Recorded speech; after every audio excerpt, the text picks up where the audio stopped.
He is, you think he would be at 39, would be the youngest United States Senator, but for whatever reason, the guy from Utah is a whole week younger than him. So the second youngest member of the United States Senate and our newest senator from Florida, Marco Rubio. Senator, hey, how you liking it so far?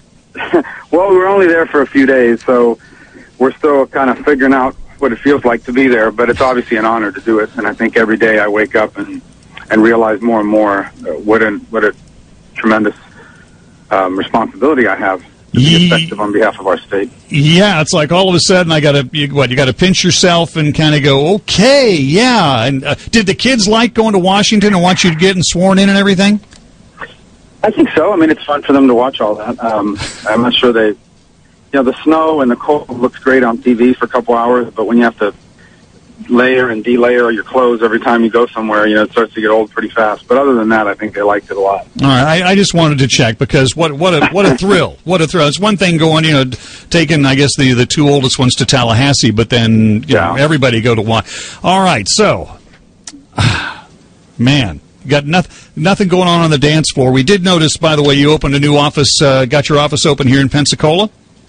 Yeah, and, we were open on January 3rd, and Captain Tandy, who runs that office for us, has done a great job for Senator Martinez and Lemieux, and will do a great job for us. Really understands not just the regional issues, in particular issues that veterans, so many veterans, there's an enormous veterans presence in Northwest Florida. Mm-hmm. And we're also exploring opening up an office in Tallahassee, which is a little further east from you guys there, but it kind of gives us a bookend to all of Northwest Florida and really allows us to have a presence there and help folks out. So, absolutely, and of course I'll be visiting the area frequently, especially during these recesses when we get to come back. Well, yeah, we're looking forward to that big time. One of the things, obviously, everybody's talking about is congressional security. The building here, it's in the federal building. It's not like you're in a strip center or anything like that. It's in the federal building, so security really isn't going to be an issue. When you heard about the shooting on Saturday, I would imagine your BlackBerry was almost bouncing off the walls, right?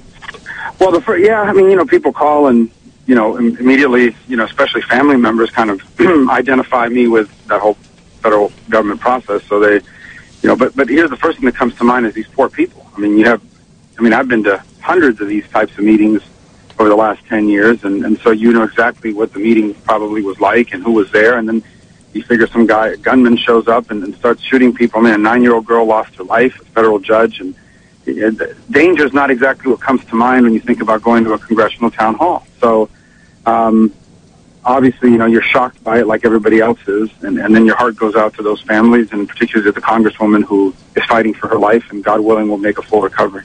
It's going to be a long road for her, as a matter of fact. But there are even some members. There's a senator, I believe, from either New Hampshire or Vermont that's already sent out fundraising letters, Bernie, to say, hey, you need to send me money because of the shooting. I'm shocked at that. Well, I haven't seen it, so I don't want to comment on something I haven't seen, other than to tell you that I think this is a time for, reflection, not a time for knee-jerk reaction.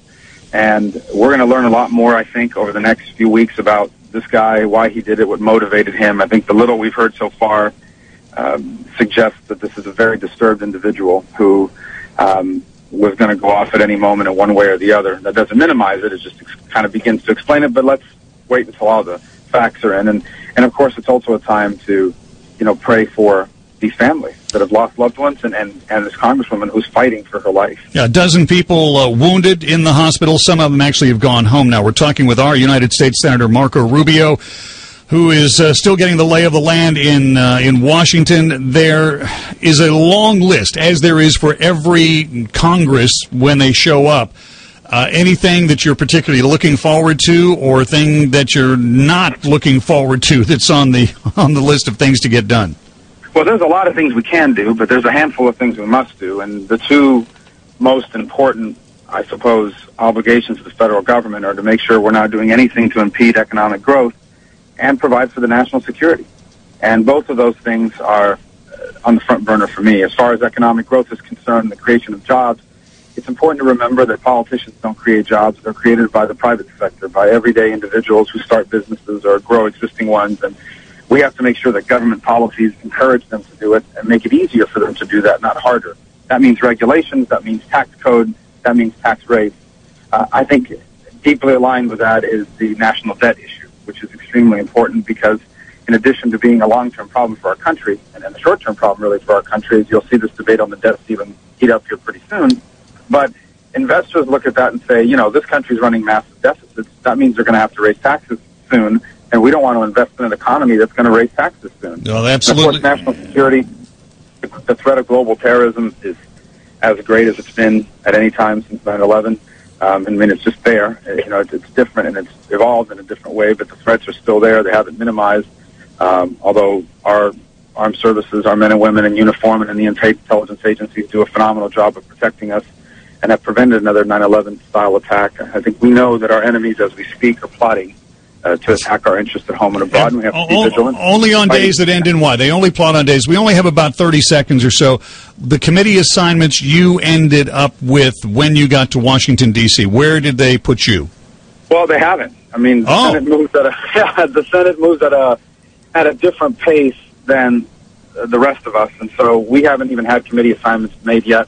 Obviously, I'm interested in armed services or foreign relations. I'm interested in commerce. I'm interested in budget issues. So these are the kinds of things I've asked for. But when you're number 96 in seniority, I don't think you have a lot of choice. The most important thing is I'm in the United States Senate, and I think irrespective of committee assignment, being in the Senate allows you to have a voice on every major issue, and I intend to be effective on behalf of our state. Excellent. Your invitation is open. When you come to Pensacola, we'll buy the donuts, the bagels, whatever your pleasure is for breakfast. We'll come here, do an hour, ask the senator, take calls, direct to the constituents, and we have really good not really good Cafe Cubano, but we'll bring somebody in to make that for you. Okay? Well, yeah, exactly. We'll figure it out. All right, sir. Thank you very much. Hey, thank you. I look forward to seeing you. Yes, sir. Senator Marco Rubio joining us.